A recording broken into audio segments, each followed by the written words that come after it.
आपके सुभद्रा मैम लेकर आई है आज की क्लास, जो कि बहुत ज्ञान की क्लास होने वाली है। इतना बढ़िया एक नंबर वाला ज्ञान मिलने वाला है जो शायद आप लोग स्किप करते थे ना। आपकी आदत होती है कि बुक में से आधा पढ़ लो आधा छोड़ दो, तो वो जो छूटी हुई चीजें हैं आज की क्लास में हम लोग डिस्कस करेंगे। तो कैसे हैं आप लोग? सभी को प्रणाम, सभी को राम राम।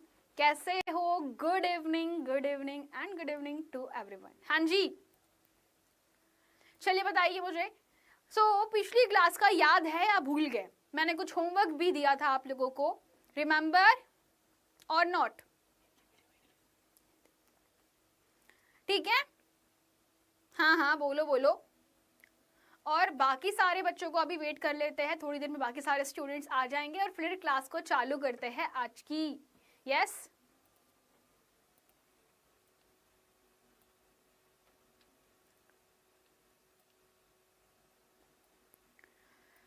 चालू करें। गुड इवनिंग सभी को, एक बार बहुत ही खतरनाक वाला चालू करें क्लास को। राधे राधे सभी को।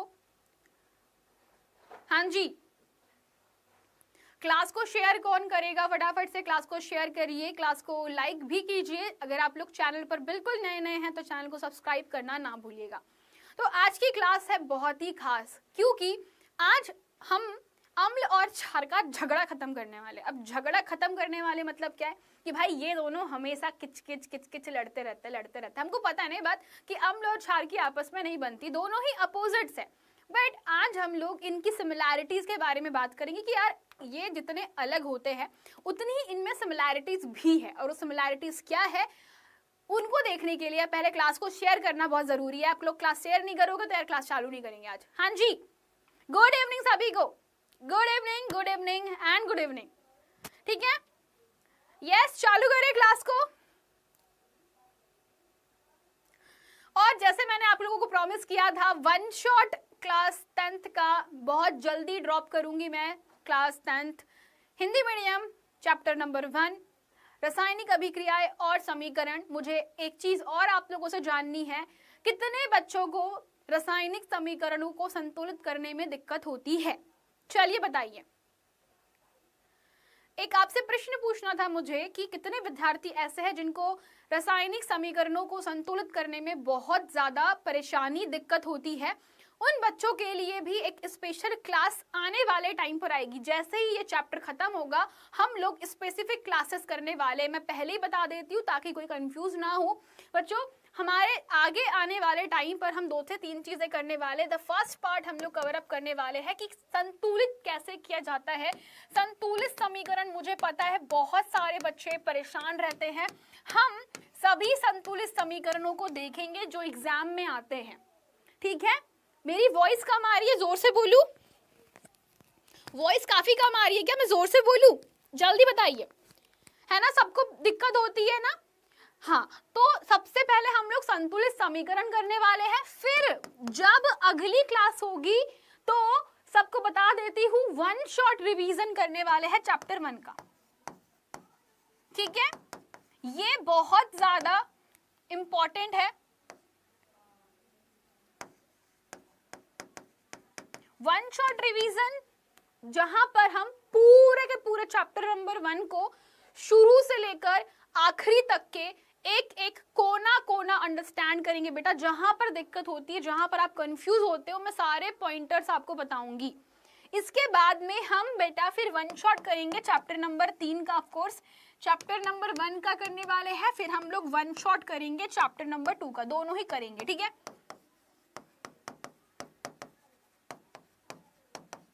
ये दोनों करवाऊंगी मैं। अगर आपको सुभद्रा मैम को बिल्कुल एकदम फॉलो करना पता है, आपको पता है सुभद्रा मैम जो बोलती है हमेशा करती है, थोड़ा देर से करती है पर बिल्कुल करती है। यस, है ना? सबको चाहिए ये चीजें। तो आपको अगर ये चाहिए तो भाई सबसे पहला काम है क्लासेस को जितना ज्यादा शेयर कर सकते हो करिए। क्योंकि जिस दिन बच्चों, अभी देखो मैं देख रही हूँ बहुत टाइम से बहुत स्टूडेंट्स की तादाद जो है काफी कम हो चुकी है, क्योंकि हो सकता है बहुत सारे बच्चे लोगों ने टॉपर्स बैच में एडमिशन ले लिया है। पर जिन बच्चों ने नहीं लिया, जो बच्चे नए हैं, वो क्या कर सकते हैं, क्लासेस को शेयर जरूर करिएगा, जिससे हम लोग बहुत सारे स्टूडेंट जब इकट्ठे हो जाएंगे तो जैसे जैसे स्टूडेंट्स का काउंट बढ़ते जाएगा वैसे वैसे हम लोग हमारे मंजिल के पास पहुंचेंगे। और हम चाहते हैं बेटा जितने ज्यादा बच्चे प्रैक्टिस कर सके करें। ठीक है, ठीक है ना बेटा? ओके, ठीक है, चालू करें क्लास को अब। यस, वॉइस कम आ रही है, बहुत कम आ रही है क्या? और जोर से बोलूं?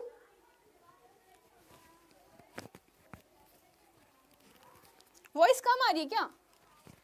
बताइए मुझे, ठीक है? ओके, चलो चालू कर रहे हैं क्लास को। तो अम्ल और क्षार के बीच में सबसे पहले बच्चे हम लोग जो डिफरेंस है वो देखेंगे, ठीक है? एक बार छोटा सा आपको फटाफट से मैं समझा देती हूँ कि अब तक के हम लोगों ने अम्ल और क्षार में अंतर देखा। पहला अंतर बताइए मुझे, क्या देखा? अम्ल कैसे होते हैं, अम्ल कैसे होते हैं, क्षार कैसे होते, जल्दी बताओ। पहला अंतर हमने क्या समझा, क्या समझा हम लोगों ने? पहला अंतर, तो पहला अंतर हमने समझा था अम्ल स्वाद में कैसे होते हैं, जल्दी बताइए। खट्टे होते हैं, वेरी गुड। सो अम्ल स्वाद में खट्टे होते हैं, जबकि क्षार स्वाद में कड़वे होते हैं। ये कड़वे होते हैं, पर कैसे? सामान्यतः, है ना? सामान्यतः यह कड़वे होते हैं और सामान्यतः यह कैसे होते हैं? खट्टे होते हैं। परंतु क्या ये काफी है? परंतु क्या अंतर के लिए ये काफी है क्या? काफी है क्या? जल्दी बताइए हमें। वॉइस क्लियर नहीं आ रही, 1 मिनट में एक बार बात कर लेती हूँ कि वॉइस में कुछ दिक्कत या इश्यूज हो गए तो 1 मिनट में चेकआउट करके बताती हूँ आपको वॉइस में कुछ दिक्कत है क्या। बेटा वॉइस कुछ इश्यूज कर रही है क्या? जल्दी बता दो यार। वॉइस गड़बड़, वॉइस में दिक्कत, मैं धीमे बोल रही हूँ क्या, बहुत जोर से बोलूँ क्या?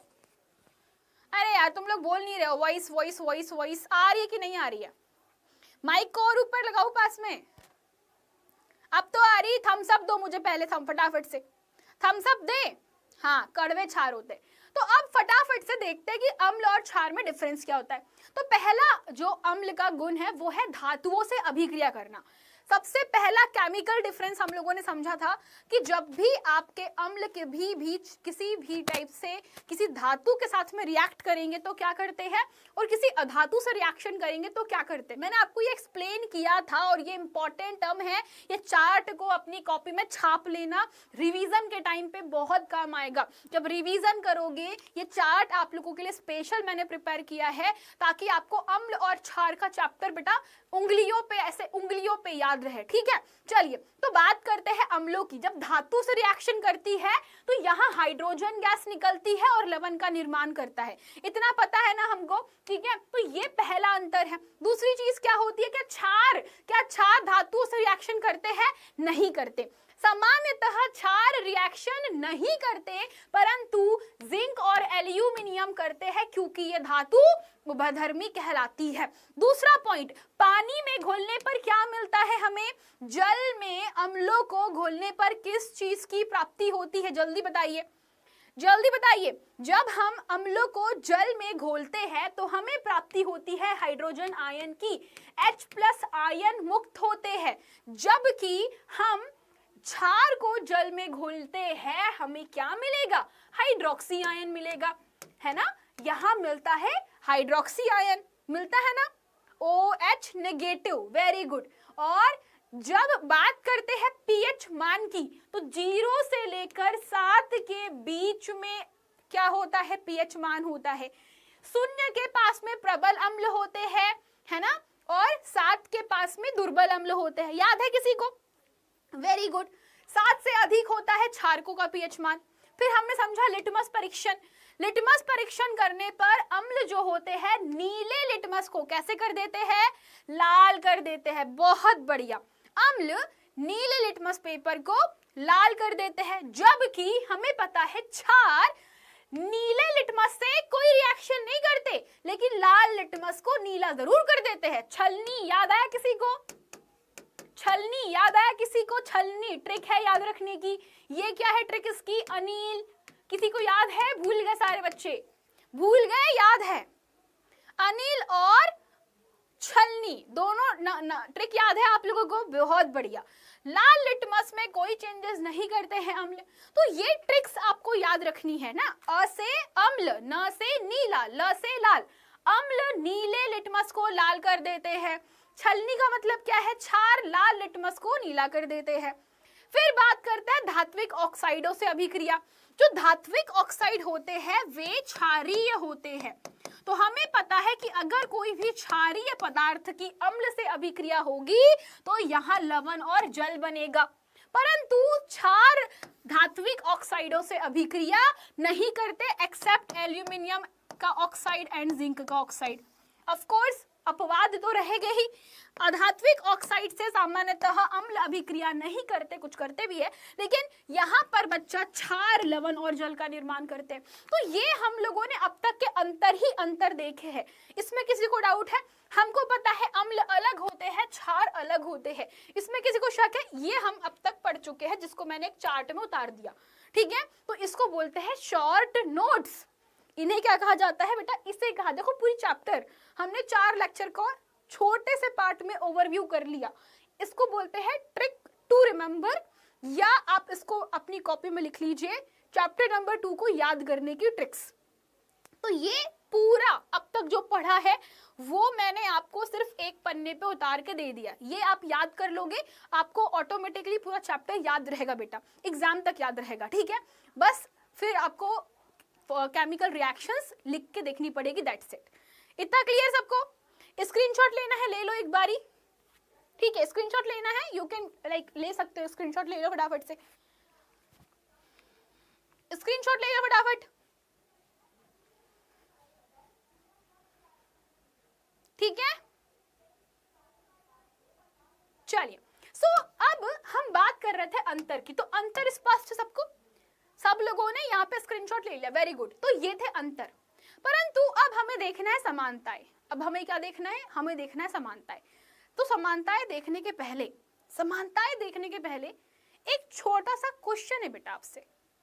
अम्ल और क्षारकों के मध्य समानताएं देखने के पहले एक छोटा सा प्रश्न है मेरा, और वो छोटा सा प्रश्न इतना सा है कि क्या सभी हाइड्रोजन वाले यौगिक, मतलब जिनमें हाइड्रोजन है, क्या वो अम्लीय होते हैं? वैसे ही जिनमें हाइड्रोक्सी है, क्या वो क्षारीय होते हैं?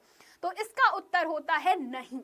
नहीं क्यों? समझाते हैं। ये 2 नंबर का प्रश्न एग्जाम में पूछते हैं, 2 नंबर का प्रश्न यहाँ से प्रश्न आता है बेटा, और यहाँ पे बच्चे फिर गड़बड़ करके छोड़ के आ जाते हैं एग्जाम के अंदर, क्योंकि ये टॉपिक चैप्टर नंबर 4 में भी है, अध्याय 4 में भी यही टॉपिक आपको पढ़ना पड़ेगा, ठीक है। चलो, अब क्यों तेज बोलूं और कितना तेज बोलूं? बेटा वॉल्यूम बढ़ा लो यार, आवाज बहुत कम आ रही क्या है? चलिए, सो बेसिकली हम बात कर रहे हैं क्या सभी हाइड्रोजन वाले यौगिक जो होते हैं अम्लीय होते हैं? एग्जाम्पल लेते हैं बेटा, एग्जाम्पल के लिए चलो बताओ, ग्लूकोज का केमिकल सूत्र क्या होता है? ग्लूकोज का सूत्र बताइए। तो ग्लूकोज का रासायनिक सूत्र होता है C6H12O6। सबको पता है ना, ग्लूकोज मतलब कि C6H12O6, सबको याद है। इसे कहा जाता है ग्लूकोज। तो ग्लूकोज में कितने हाइड्रोजन? 12 हाइड्रोजन। तो क्या ये 12 के 12 हाइड्रोजन मुक्त हो जाएंगे? तो इसका जवाब है नहीं होंगे, इसका जवाब है नहीं। क्यों नहीं होते? क्योंकि इनके मध्य सहसंयोजी आबंध होते हैं। आप लोग पढ़ोगे अब आगे, सहसंयोजी आबंध, आयनिक आबंध आप लोग पढ़ोगे आगे जाके, क्योंकि इनके मध्य सहसंयोजी बंध होते हैं, अतः यह हाइड्रोजन आयन मुक्त नहीं करते। ये हाइड्रोजन आयन नहीं मुक्त करते। ये क्या नहीं करते? हाइड्रोजन आयन नहीं मुक्त करते, या बहुत कम मुक्त करते, इतने कम मुक्त करते जिसकी हद ही नहीं। मतलब सोच रहे हो कि नहीं मतलब सामान्यतः नहीं, ऐसा समझना है ना, सामान्यतः नहीं होता है ना, ये लिखना, ठीक है, भूलना मत, लिख लोगे ना, ठीक है। तो ये हाइड्रोजन को छोड़ नहीं सकते, क्योंकि इनके पास में ना सहसंयोजी बंध होते। चैप्टर नंबर 4 में पढ़ेंगे, अभी मत पूछना मेरे से कोई क्वेश्चन, मत पूछना मैडम ये क्या है, मैंने बोला अभी मत पूछना, तो मत पूछना, कोई क्वेश्चन मत पूछना, मैं पहले बता दे रही हूँ। कोई ये मत पूछना सहसंयोजी बंध क्या होता है मैडम, क्योंकि पहले मुझे आपको आयनिक बंध पढ़ाना पड़ेगा, फिर हम सहसंयोजी बंध पढ़ते हैं। ठीक है बच्चों, तो देखो बहुत छोटी छोटी चीजें हैं, बहुत प्यारी प्यारी चीजें हैं जो आपको कोई और टीचर नहीं पढ़ाने वाला, ये बात तो मैं गारंटी देती हूँ। ये छोटी छोटी चीजें आपको कोई नहीं बताने वाला बेटा, आप बहुत सही जगह पर आए हो, है ना। सुभद्रा मैम के पास में आए हो मतलब बिल्कुल सही जगह पर आप लोग चीजों को पढ़ रहे हो।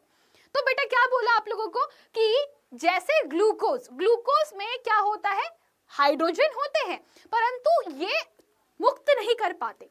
सेम टू सेम ऐसे ही एसिटिक अम्ल, ऐसे ही बच्चा एसिटिक अम्ल नाम सुना है ना आप लोगों ने।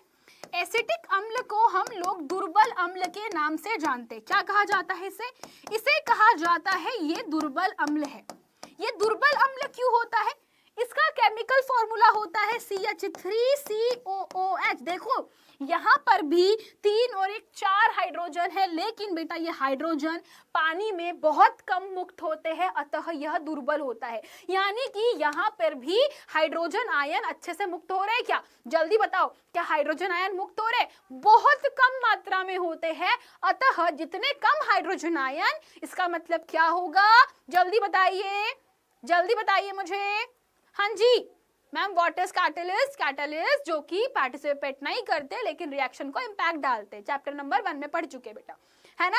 हाँ जी बताइए। तो CH3COOH के अंदर ये हाइड्रोजन अच्छे से मुक्त नहीं कर पाते, अतः यह दुर्बल अम्ल कहलाते हैं। आपसे प्रश्न पूछेगा सेम टू सेम कि ग्लूकोज और शक्कर क्या विद्युत का शक्कर क्या, मतलब बेसिकली आपसे क्वेश्चन पूछेगा कि ग्लूकोज और शक्कर का जलीय विलयन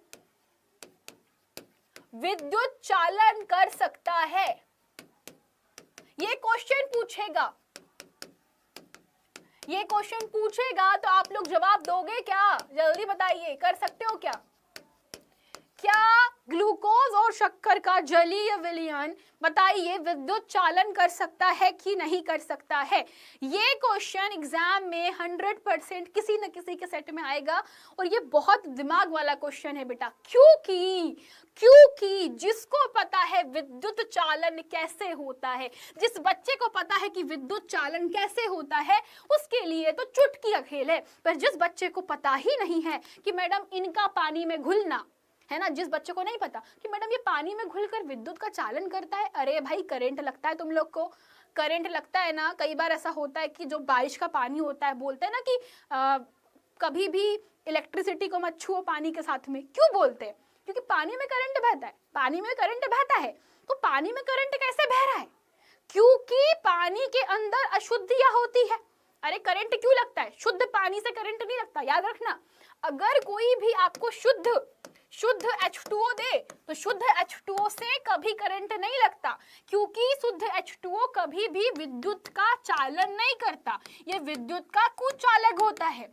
परंतु जो नॉर्मल पानी होता है, जो हमारे घर में पानी आता है, जो टैंकर का पानी होता है, जो नल का पानी होता है, उसमें बहुत सारे मिलावट होती है, हम बोल सकते हैं अशुद्धि होती है। वो अशुद्धि विद्युत चालन के लिए जिम्मेदार होती है। तो कहने का मतलब शुद्ध जल बिल्कुल भी विद्युत का चालन नहीं करता। तो वैसे ही जब ग्लूकोज और शक्कर की बात की जाती है बेटा, तो जब पानी में आप लोग घोलोगे, जलीय विलयन मतलब पानी में घोल दिया, तो आपने इस पानी में क्या घोला? आपने घोली चीनी। आपने क्या घोला? आपने इसमें घोली बेटा चीनी। तो जब आपने चीनी घोली, शक्कर घोली, तो शक्कर में भी हाइड्रोजन है, ग्लूकोज में भी हाइड्रोजन है। हमको पता है दोनों में क्या है, हाइड्रोजन पाए जाते हैं। परंतु क्या होगा? क्योंकि विद्युत चालन हेतु, बताइए, विद्युत चालन हेतु मुक्त आयन विलयन में अनुपस्थित होते हैं, अतः क्या लिखोगे? अतः क्या विद्युत का चालन होगा? क्या विद्युत का चालन होगा? नहीं, बारिश का पानी शुद्ध नहीं होता। बारिश का पानी आजकल अम्लीय हो चुका है पॉल्यूशन के कारण। हम लोगों ने पढ़ा ना अम्ल वर्षा याद है किसी को? चलो, तो हमने क्या पढ़ा? विद्युत चालन हेतु मुक्त आयन विलयन में अनुपस्थित होते हैं। तो जब भी ग्लूकोज और शक्कर को जल में घोलोगे तो वहां पर क्या लाइट बल्ब जलेगा? नहीं जलेगा। आपसे क्वेश्चन पूछेगा क्या ये बल्ब जलेगा? नहीं जलेगा। क्यों नहीं जल रहा? क्योंकि विद्युत चालन नहीं हो पा रहा। और विद्युत का चालन क्यों नहीं हो पा रहा? क्योंकि विद्युत के चालन के लिए आयन चाहिए, आयन H नहीं है तो चालन होगा क्या? जल्दी बताओ मुझे। आयन ही नहीं है तो चालन होगा क्या? नहीं होगा। अतः हम कहेंगे कि ग्लूकोज और शक्कर का जलीय विलयन विद्युत का चालन नहीं कर पाता। परंतु अगर मैंने नमक डाल दिया, परंतु अगर मैंने कोई अम्ल डाल दिया या बच्चों कोई क्षार डाल दिया, तो अब बताइए मुझे, अब बताइए क्या अम्ल और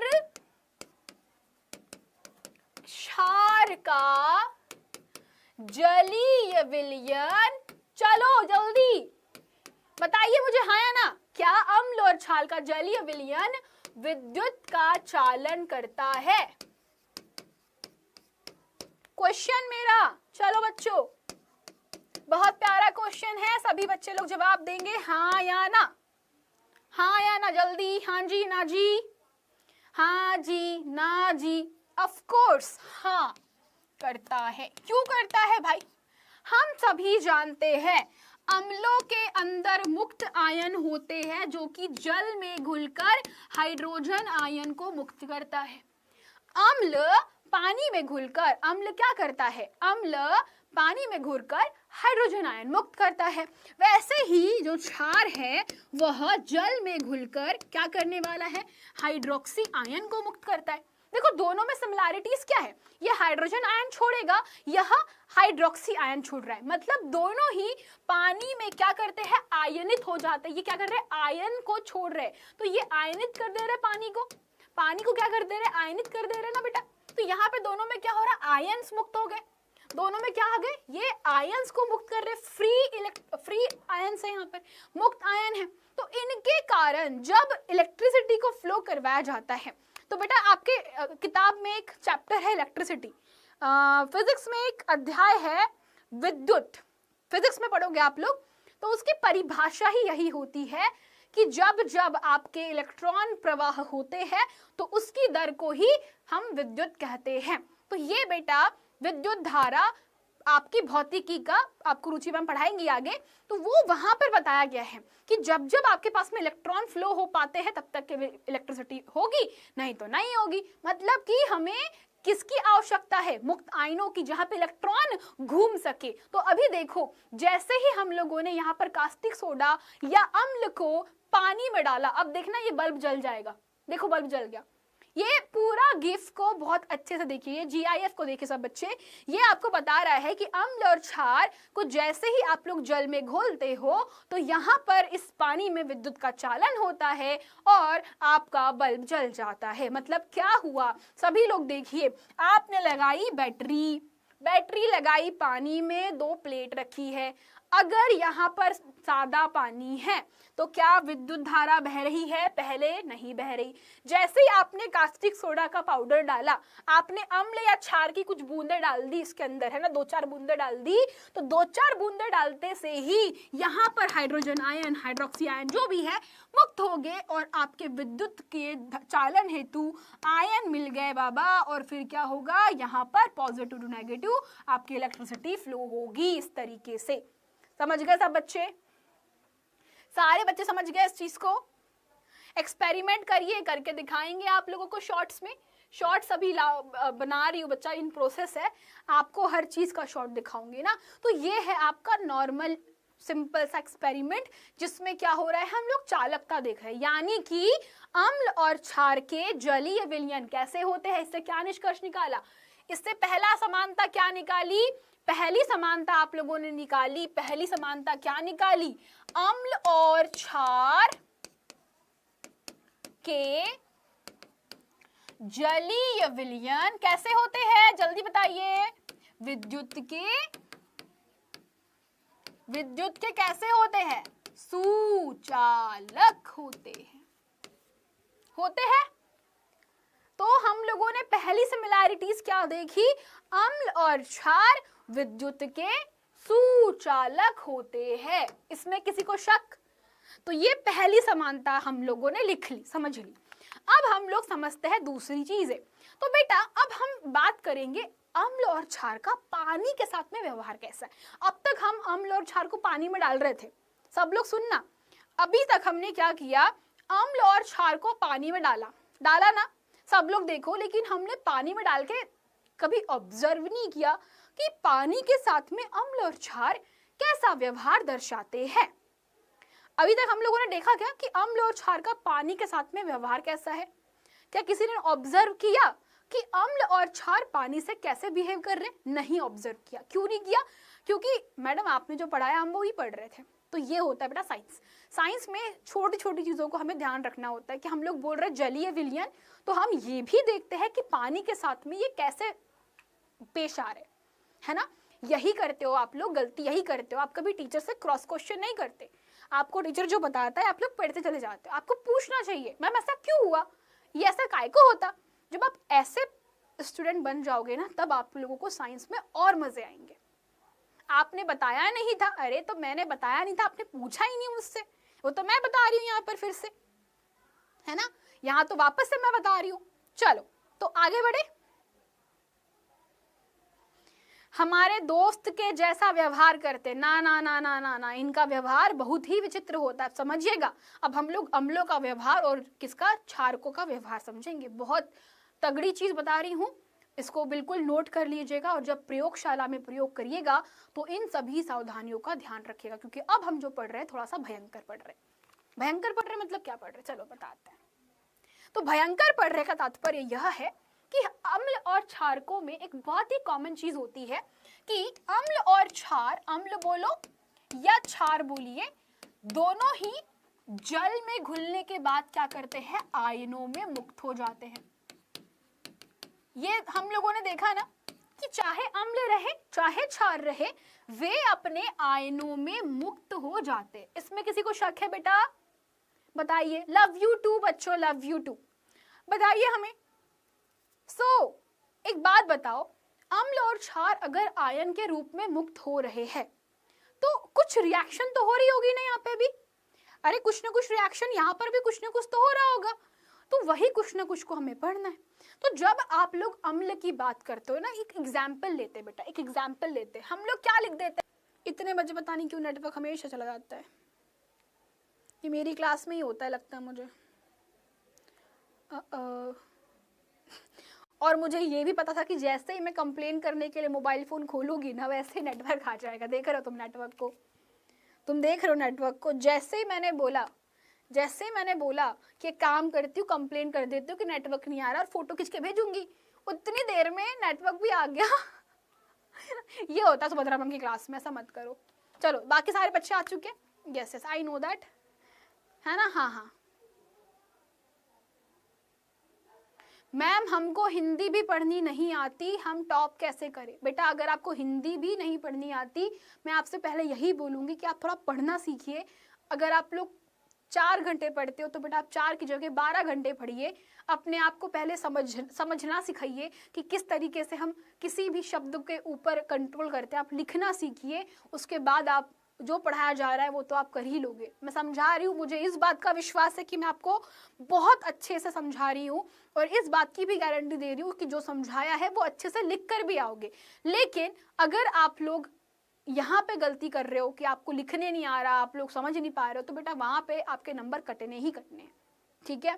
तो एक चीज़ याद रखिएगा, आपके टीचर्स जो क्लास में पढ़ा रहे हैं वो 100% एक एक चीज़ आपको वही बताएंगे जो एग्जाम के लिए भी ज़रूरी है और इन फ्यूचर आगे आने वाले समय में भी आपके लिए इम्पोर्टेंट है, ठीक है। तो जो टीचर बता रहा है वो इम्पोर्टेंट है। साथ में आपको बता दूं कि वो इतने मन से पढ़ा रहा है आप लोगों को कि आसानी से समझ में आ जाएगा। जहाँ पर गलती होगी वो यही होगी कि आप लोगों ने बाद में रिवीजन नहीं कर रखा होगा। बेटा हमेशा समझिएगा एक चीज़ को, एक समय के पश्चात अगर वो टॉपिक आप नहीं रिपीट पढ़ते हो, आप दोबारा नहीं समझते हो, तो वो टॉपिक आपके दिमाग से हटने लगता है, मिटने लगता है, और फिर आप समझ ही नहीं पाते हो कि इसमें हो क्या रहा है। और ये हरकत हर एक बच्चे के साथ में होती है, ठीक है। तो मैंने देखा है बेटा, मैं डेली नहीं आती हूँ, मैं प्रति सोमवार के दिन लाइव होती हूँ। ओके, टेस्ट कब होगा, सब हो जाएगा, पहले क्लास कर ले। चलो, तो बेटा अम्ल की बात कर रहे थे ना, वापस से क्विकली क्लास के अंदर वापस आ जाइए सारे बच्चे। हाँ, तो हम लोग बात कर रहे थे किसकी, अम्ल की बात कर रहे थे। तो अम्ल में क्या होता है कि जैसे पानी के अंदर घोला हाइड्रोजन आयन, क्लोरीन आयन, मुक्त जाते हैं आयन, ठीक है, परंतु होता क्या है ना कि ये हाइड्रोजन आयन कभी भी अकेले नहीं रह सकते। इनकी परेशानी, दिक्कत यही होती है कि ये अकेले कभी खुश नहीं रहते, इनकी जिंदगी में कलेश होता रहता है। ये सिंगल सिंगल, जैसे आप लोग सिंगल रहते तो कैसे बिल्कुल ऐसा उछल रहता है आपको कि यार मैडम मैं तो सिंगल हूँ, मैडम कोई मिल नहीं रहा, मैडम बहुत परेशान हूँ, बहुत सिंगल सिंगल लाइफ सबको परेशान होने लगती, बोलते मैडम दोस्त वोस्त नहीं है। तो ये हाइड्रोजन भी ऐसा ही है, इसको दोस्ती करने का बड़ा शौक होता है। ये फटाफट फटाफट चाहता है कि मैं किसी से दोस्ती कर लूँ, हैंडशेक कर लूँ, बात कर लूं। तो ये क्या करता है ना, ये अपने ही जैसे एक बंदे को पटा लेता है। और वो बंदा कौन है, ये बंदा है आपका वाटर। यस, वाटर के साथ में हाइड्रोजन आयन कंबाइन होकर के यहां फॉर्म करता है हाइड्रोनियम आयन। हाइड्रोजन अकेला है क्या, अकेला नहीं है। इसने क्या किया, जल के ही अणु के साथ में कॉम्बिनेशन बना लिया और मिलकर बना दिया एक आयन जिसका नाम होता है हाइड्रोनियम आयन। हाइड्रोनियम आयन कैसे होते हैं, क्या होते हैं, तो ये हाइड्रोनियम आयन हमेशा मुक्त अवस्था में रहते हैं। तो जब भी आप लोग किसी अम्ल को पानी में घोलते हो तो वहां पर हाइड्रोनियम आयन बन जाते हैं, जिसके कारण, अब सुनना, यहां तक तो ठीक था, यहां तक तो ठीक था कि मैडम हाइड्रोनियम आयन बन गए, परंतु यह अभिक्रिया इतनी ज्यादा, इतनी अधिक ऊर्जा उत्सर्जित, इतनी अधिक ऊष्मा उत्सर्जित करती है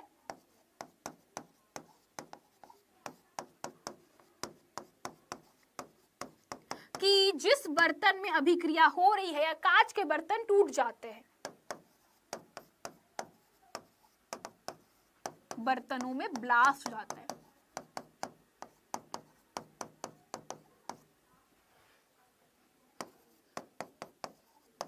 समझ रहे हो, समझ रहे हो कि नहीं समझ रहे हो जी, समझ रहे हो कि नहीं समझ रहे हो बेटा। मेरी क्लासेस पे थोड़ा ध्यान दो, पढ़ाई कर रहे हैं, पढ़ाई के टाइम बिल्कुल पढ़ाई करेंगे।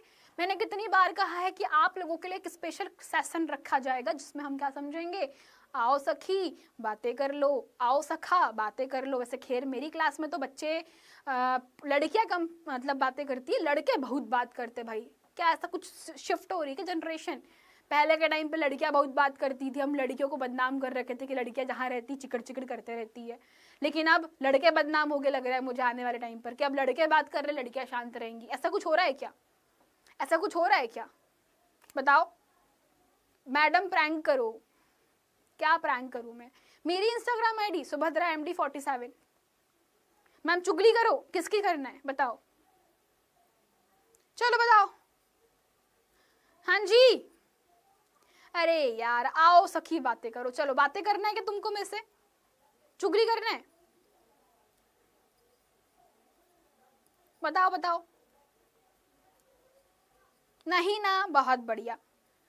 मैडम जी प्रैंक करो टीचर से, क्या चाहते हो टीचर मुझे पीटे, हाँ क्या चाहते हो कि सब मेरे को आकर के पीटे एकदम से? नहीं भाई नहीं, मुझे किसी की मार नहीं खानी है ना। हाँ हाँ बहुत बढ़िया बहुत बढ़िया, आगे बताए। तो मैंने क्या बोला भाई साहब, जैसे ही हाइड्रोनियम आयन बनते हैं, क्या होता है, जैसे ही हाइड्रोनियम आयन बनते हैं इतनी ज्यादा मात्रा में ऊष्मा उत्सर्जित होती है कि बर्तन टूट फूट भी जाते हैं। याद रखिएगा, यह अभिक्रिया यानी कि अम्ल और अम्ल की क्षार, अम्ल की जल से रिएक्शन, जल से अभिक्रिया कैसी होती है, इस अभिक्रिया को हम कहते हैं कि अत्यधिक ऊष्माक्षेपी रिएक्शन है।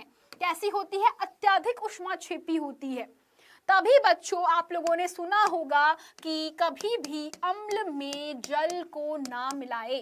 तो अम्ल में बेसिकली एक बात करते हैं, अब यहां तक समझ में आ गया सबको, अत्यधिक ऊष्माक्षेपी होती है। इसी प्रकार जब किसी क्षार को जल में मिलाया जाता है तो क्षार को जल में मिलाने पर वह भी अपने आयनों में मुक्त हो जाता है। फॉर एग्जाम्पल बच्चा आपके पास में एग्जाम्पल के लिए एग्जाम्पल ले लेते हैं यहाँ पर, जैसे सोडियम हाइड्रोक्सी कास्टिक सोडा जैसे ही पानी में मिलाया जाएगा सोडियम आयन के साथ में हाइड्रोक्सी ऋण आयन में मुक्त होता है और यह भी अभिक्रिया बहुत ज्यादा ऊष्माक्षेपी होती है, बहुत ज्यादा मात्रा में ऊष्मा निकलती है, काफी सारी मात्रा में ऊष्मा उत्सर्जित होती है। तो ये यहाँ तक सबको समझ में आ गया कि जल के साथ अम्ल और क्षार ऊष्माक्षेपी रिएक्शन करते हैं, जल के साथ ये अपने आयनों में टूट जाते हैं। तो हमने क्या सीखा, अम्ल और क्षार की दूसरी समानता क्या होती है, अम्ल और क्षार जल में आयनित हो जाते हैं, है ना, जल के साथ आयनित हो जाते हैं, अपने आयनों में टूट जाते हैं ना। सीखा हम लोगों ने, आयनों में विभक्त हो जाते हैं, ठीक है। दूसरी चीज क्या सीखी हम लोगों ने, जल्दी बताइए। और तीसरी चीज सीखी अम्ल तथा क्षार की, अम्ल और क्षार की जल से अभिक्रिया, अम्ल और क्षार प्लस जल कर दीजिए, या अम्ल और क्षार की जल के साथ अभिक्रिया कैसी होती है, चलिए बताइए जल्दी से, कैसी होगी, ऊष्माक्षेपी कहलाएगी। क्या कहोगे इसे कि यह अभिक्रिया ऊष्माक्षेपी है ना। तो अम्ल और क्षार की जो अभिक्रिया होती है जल के साथ में कैसी होती है, ऊष्माक्षेपी है, बहुत ज्यादा क्या होती है, ऊष्मा उत्सर्जित होती है। तभी आपको बता दूं एक टर्म यूज की जाती बच्चा, इसी प्रकार से जब अम्ल का तनुकरण, एक बहुत इंपॉर्टेंट चीज है, अम्ल का तनुकरण क्या होता है, तनुकरण मतलब क्या होता है, अम्ल और क्षार का तनुकरण, ये क्वेश्चन आता है, अम्ल का तनुकरण और क्षार का तनुकरण क्या होता है, तनुकरण, ये क्वेश्चन एग्जाम में आता है। तो तनुकरण शब्द का प्रयोग किया जाता है जब हम लोग जल के अंदर के हाइड्रोजन आयनों की सांद्रता को कम करते हैं। सो बेसिकली व्हाट हैपेंस कि जब भी आप लोग अम्ल के साथ में जल को मिक्स करते हो ना, तो पानी के साथ में मिक्सअप करने के साथ में क्या होता है कि नंबर ऑफ हाइड्रोजन आयन कम हो जाते हैं, मतलब बहुत ज्यादा जब आप लोग मिक्स करते हो तो बहुत सारे पानी में थोड़ा सा, ऑब्वियस बात है, बहुत सारे पानी में थोड़ा सा अम्ल, मतलब क्या हो रहा है, वहां पर बहुत कम हाइड्रोजन आयन होंगे, सिंपल लॉजिक है इस चीज का। तो जितना ज्यादा आपका कम हाइड्रोजन आयन होगा उसे हम लोग बोलते हैं कि वो अम्ल उतना ही तनु होगा। तभी आप लोगों ने सुना होगा हमारे पेट के अंदर पाया जाता है तनु हाइड्रोक्लोरिक अम्ल। मतलब क्या है इसका मतलब है कि इसमें हाइड्रोजन आयनों की सांद्रता कम होती है। परंतु जब बात करते हैं सांद्र, तो सांद्र मतलब कि भर भर के हाइड्रोजन आयन होंगे, सांद्र मतलब कि भर भर के हाइड्रोजन आयन होंगे, और तनु मतलब कि उसमें कम हाइड्रोजन आयन होंगे। तो कहने का मतलब क्या होता है बेटा, जब भी आप लोगों को अम्ल तथा जल को साथ में मिलाया जाता है तो हमेशा क्या होगा, तनुकरण होगा। यहाँ पर क्या होगा, उस अम्ल का तनुकरण होगा। परंतु एक शर्त है, यहाँ पर तनुकरण होगा, एक शर्त है यहाँ पर, नोट पॉइंट आपको ध्यान रखना है, दैट नोट पॉइंट इज, अम्ल बोल दो या क्षार बोल दो, अम्ल या क्षार दोनों ही एक चीज है। तो अम्ल या क्षार को जब जल में मिलाया जाता है तो उसका तनुकरण होता है। एंड यहाँ पर एक नोट पॉइंट है जो कि बहुत इंपॉर्टेंट है, आपको ध्यान रखना है।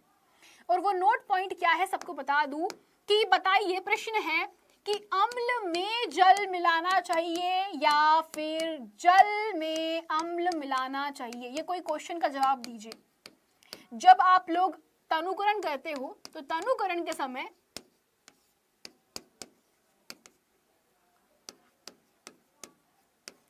अम्ल में जल मिलाया जाए या फिर जल में अम्ल मिलाया जाए, बहुत प्यारा क्वेश्चन है। हाँ जी, तनुकरण के समय अम्ल में जल मिलाया जाए या फिर जल में अम्ल मिलाया जाए, बताओ। अम्ल में जल या जल में अम्ल, ये बहुत इंपॉर्टेंट पार्ट है। तो याद रखिएगा इस चीज को कि जब भी तनुकरण किया जाता है, यानी कि अम्ल के हाइड्रोजन आयन की सांद्रता को हम कम करते हैं, हमेशा जल में अम्ल मिलाया जाता है, वो भी घुमाते हुए, जबकि अम्ल में जल नहीं मिलाया जाता है।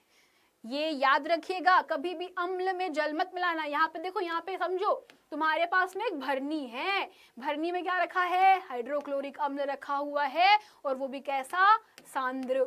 ठीक है, तुमने क्या किया इसमें, तुमने डाली जल की बूंदें, तुमने पानी डाल दिया। अरे मैडम जी हम तो तनुकृत कर रहे थे, तुमने पानी डाल दिया, बताओ क्या होगा, क्या होगा। अभी बताया था तुमको, ये अभिक्रिया इतनी ज्यादा उष्माक्षेपी होती है, इतनी ज्यादा जल्दी जल्दी, इतने फटाफट फटाफट हाइड्रोनियम आयन बनेंगे कि फटाक से न करके ऐसे भट्ट से न करके क्या होगा बेटा, विस्फोट होगा, और यहाँ पे तुम्हारी भरनी जो है टुकड़े टुकड़े में टूट जाएगी। क्या हो गया, विस्फोट हो गया, और तुमको भी हानि हो जाएगी, तुमको भी हानि हो जाएगी। ठीक है, तो तुम क्या करोगे, अब ये करोगे क्या, ये काम बिल्कुल मत करना। इसीलिए अम्ल से जब भी आपके हाथ जल जाते हैं, कुछ हो जाता है, तो अम्ल को कभी भी पानी में मत डालना है ना, कि मैडम मेरे हाथ पे ना अम्ल लग गया था, मैं जाके पानी में डाल दूं, पानी में जाके चुनचुना जाओगे पूरा का पूरा, है ना। तो अगर तुम्हारे हाथ पे गलती से एसिड पड़ जाता है, तो सबसे पहला काम आपको करना है सिंपली कि उसको छोड़ दो थोड़ी देर के लिए, या फिर एक काम करो, सिंपली कुछ मत करो, कोई पाउडर डाल दो उसके ऊपर, ऐसा पाउडर जो रिएक्शन नहीं कर रहा हो, है ना। आप इसके ऊपर बेसिकली नमक डाल सकते हो, तो नमक वमक भी इम्पैक्ट करता है इस पे। तो ऐसा कुछ करना है जो जिसमें उष्माक्षेपी कुछ काम नहीं हो रहा होगा, वरना तुम पानी डालोगे ना कि अरे मैडम मेरे हाथ पे तो अम्ल गिर गया था, पानी में हाथ डाल देता हूँ, बेटा जल जाएगा पूरा का पूरा हाथ तुम्हारा। समझ में आया तुमको, तो लॉजिक समझ लेना, ठीक है। सबसे ज्यादा पावरफुल अम्ल कौन सा है बेटा, वैसे बोलते हैं कुछ लोग H2SO4 बोलते हैं, जनरली H2SO4 काफी ज्यादा डेंजरस होता है, बट ऑफ कोर्स H2SO4 साथ में हाइड्रोक्लोरिक अम्ल जब हम बात करते हैं बहुत ज्यादा कॉन्सेंट्रेटेड की, तो वो भी डेंजरस होता है। तो जिसका भी pH 0 है वो डेंजरस होता है, बट H2SO4 ज्यादा होता है। ठीक है, सिंपल लॉजिक है, ठीक है। आगे बढ़े, तो अम्ल के साथ में कभी, अम्ल में कभी जल नहीं मिलाओगे, क्या करोगे, अम्ल में जल ना मिलाकर हम जल में अम्ल को मिलाते हैं, जिसके अंदर एक बर्तन लोगे, बर्तन में क्या लोगे, पानी भरोगे, पहला पूरा पानी पानी पानी पानी पानी, और थोड़ा सा जो अम्ल की बूंदे है, ये क्या है आपके पास में, अम्ल की बूंदे है। तो अम्ल को धीमे धीमे धीमे धीमे हिलाते डुलाते, इसको डोलक हिलोड़ा कुछ बोलते हैं, इसको बोलते हैं स्टीरर, अंग्रेजी में बोलते हैं स्टीरिंग करने वाला डंडी।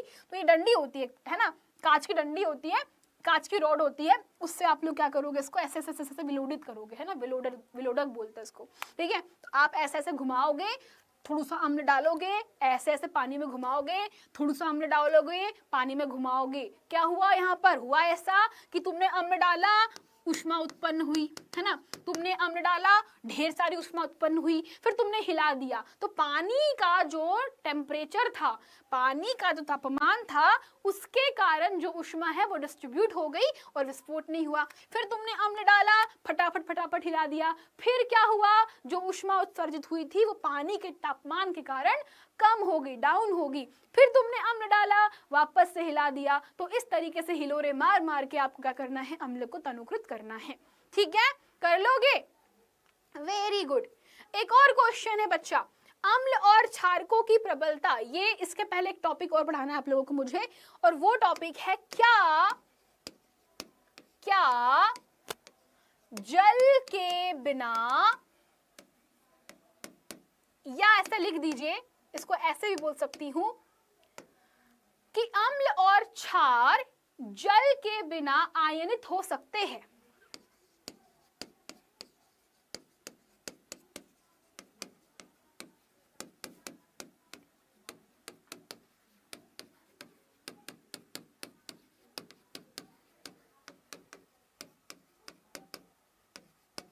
सो बेसिकली एक ही लॉजिक है बेटा, इसका लॉजिक एक ही है, और वो लॉजिक इतना सा है कि पानी के बिना क्या अम्ल होता है कि नहीं होता है, ये क्वेश्चन है इसका।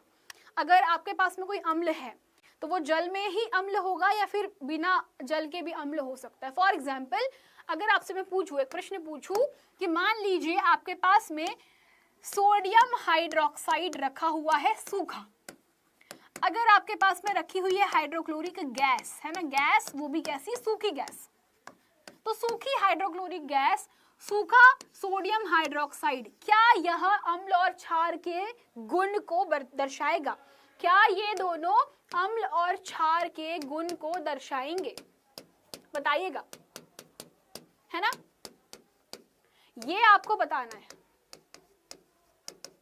चलिए बताइए, यस और नो में जवाब दीजिए सारे बच्चे, यस और नो, गुड, तो बिल्कुल सही है, no is the right answer. नहीं होगा, ऐसा क्यों?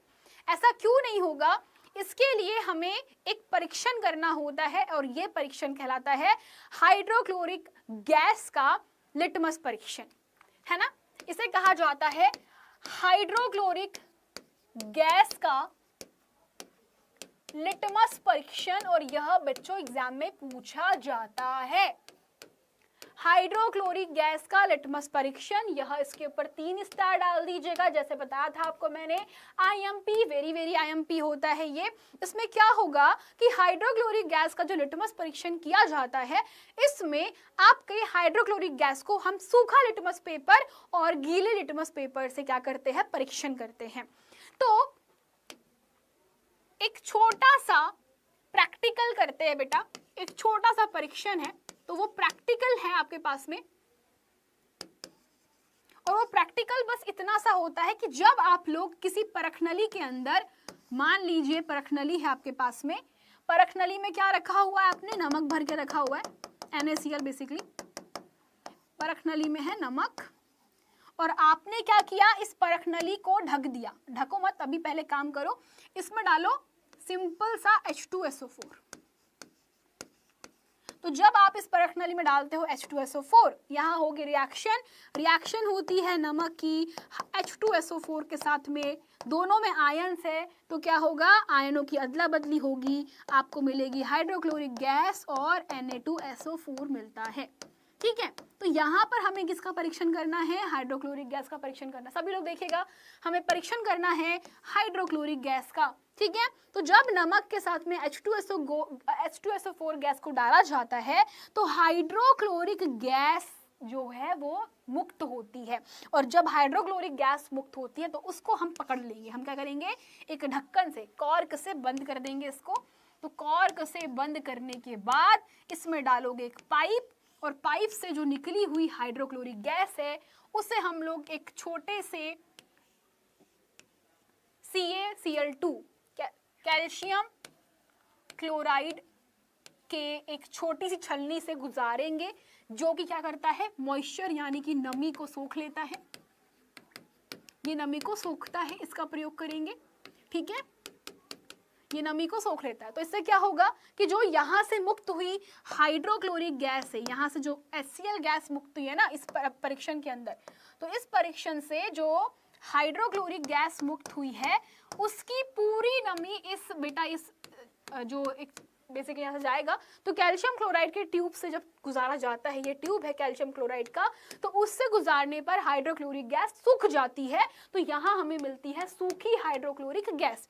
अब क्या करेंगे, हम इसका परीक्षण करवाने वाले हैं लिटमस पेपर से।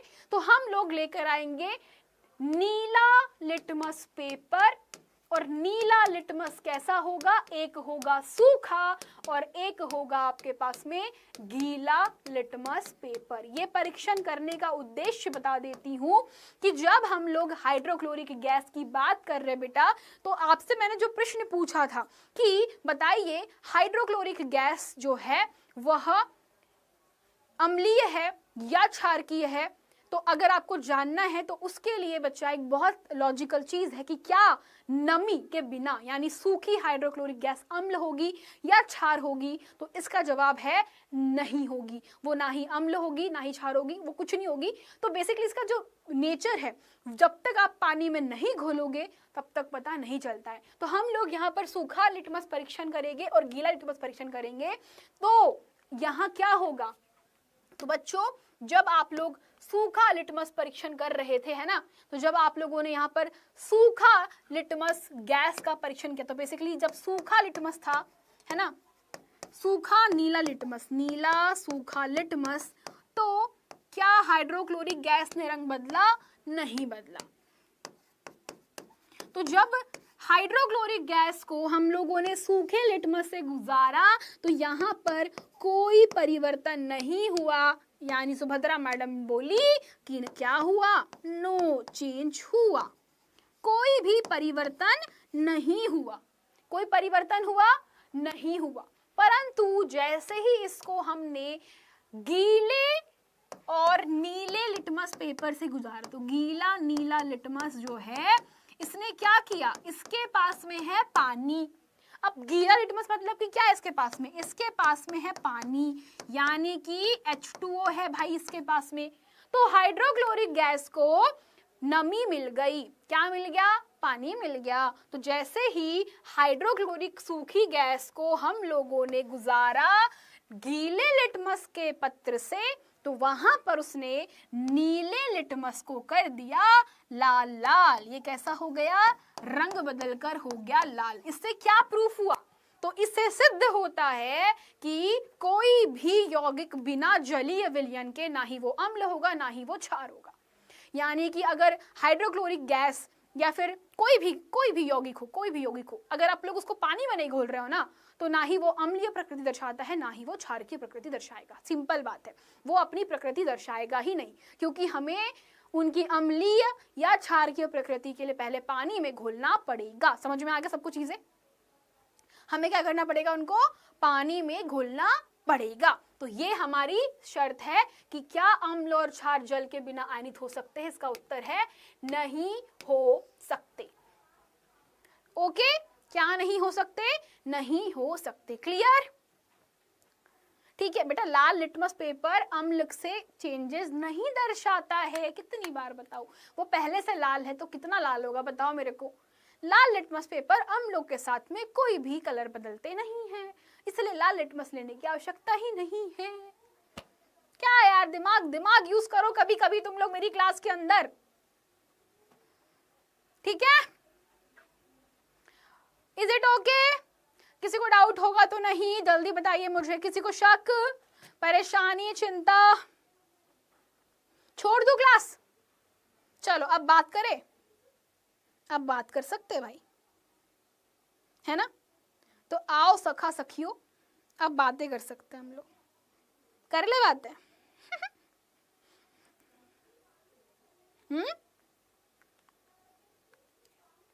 बताइए। हाँ जी, yes ma'am, no ma'am. Madam आपकी शादी हो गई? नहीं, मेरी शादी बिल्कुल नहीं हुई बच्चों। एंड बाय द वे 4 तारीख को मेरा बर्थडे आ रहा है, तो मैं पहले ही बता देती हूँ, विश कर दो मुझको अभी करना हो तो, है ना। तो परसों के दिन मेरा बर्थडे है और मैं तुमसे मिलूंगी नहीं उस टाइम पर, इसलिए बोल रही हूँ, है ना। खुद अपना बर्थडे बता रही हूँ ताकि तुम लोग मुझे परेशान मत करना। मेकअप की हो आज? नहीं, आज मैं मेकअप नहीं करी हूँ बेटा, मेकअप नहीं करती हूँ मैं, बस एक चीज़ लगाती हूँ, लिपस्टिक, बिकॉज कैमरे के सामने बहुत डल सा फेस लगने लगता है जब लिपस्टिक ना लगाओ तो, सो दैट्स वाई लिपस्टिक लगाना पड़ता है, अदरवाइज वो भी नहीं करता हम लोग, ठीक है। Thank you so much, thank you so much. हाँ जी, एडवांस में thank you so much, thank you so much. अरे अरे मतलब शर्मा गई मैं तो यार, ठीक है, ओके चलो। तो दैट्स इट फॉर टुडे। अगली क्लासेस में याद रखना, अगली क्लास जो होगी वो काफ़ी खतरनाक, मतलब मत बोलना, पर हाँ उसमें थोड़ा सा हम लोग दिमाग वाली चीज़ें खेलने वाले हैं, है ना। तो अगली क्लास में कुछ क्विज के क्वेश्चन लेकर आऊँगी, तो कुछ चैप्टर नंबर 1 के थोड़े बहुत क्वेश्चंस भी रहेंगे उसके अंदर, तो थोड़ा सा ना प्रिपेयर होकर आना। अगली क्लास जो है रहेगी मंडे के ऊपर, तो उसमें थोड़ा सा प्रिपेयर होकर आना, अदरवाइज दिक्कत हो जाएगी, ठीक है। ओके मैडम, प्रैंक करो, कर दिया प्रैंक, मेरा बर्थडे नहीं है। मेरा बर्थडे नहीं है। चलो तो बाय बाय, टाटा, see ya and take care guys, bye bye. मिलते हैं हम लोग अगले मंडे, बाय बाय।